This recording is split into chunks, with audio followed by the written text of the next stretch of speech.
Une vraie passe d'armes a eu lieu entre Rachida Dati et Anne-Elisabeth Lemoine ce vendredi 14 juin dans l'émission de France 5, C'est à vous. Comme beaucoup d'hommes et de femmes politiques ces derniers jours, la ministre de la Culture était présente sur le plateau pour évoquer la dissolution de l'Assemblée nationale annoncée par Emmanuel Macron ce dimanche 9 juin et les prochaines élections législatives des 30 juin et 7 juillet prochains.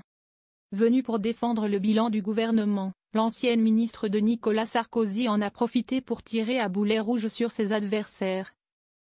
Le Rassemblement national, mais aussi l'Alliance de gauche, nommée Nouveau Front populaire. Rachida Dati a réagi vivement à propos de cette alliance. Est-ce que vous voulez avoir un pays qui se fracture? Moi, j'ai une grande idée de la France, je ne serais pas face à vous si je n'avais pas eu cette grande confiance dans la France.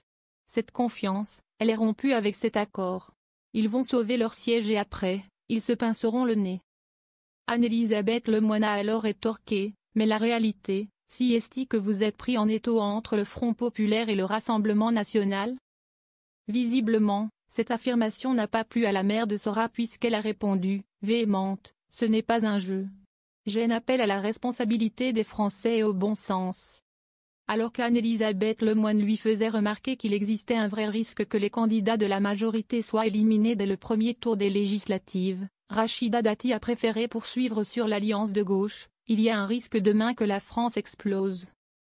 Moi, je lutte tous les jours contre le communautarisme, sans me renier, et là, il le conforte.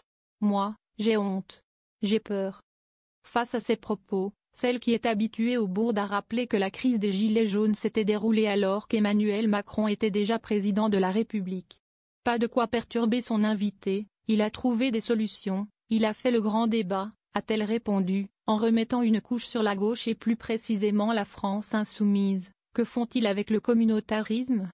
Et là, on nous dit que le Hamas est un mouvement de résistance. Patrick Cohen est alors intervenu pour préciser que cela n'était pas indiqué dans l'accord, mais selon Rachida Dati, un membre de LFI l'a dit récemment. Ce jeudi 13 juin, sur CNews, Manuel Bompard, coordinateur de l'équipe opérationnelle de la France insoumise, a notamment refusé d'affirmer que le Hamas est une organisation terroriste, tout en parlant d'attaque terroriste du 7 octobre.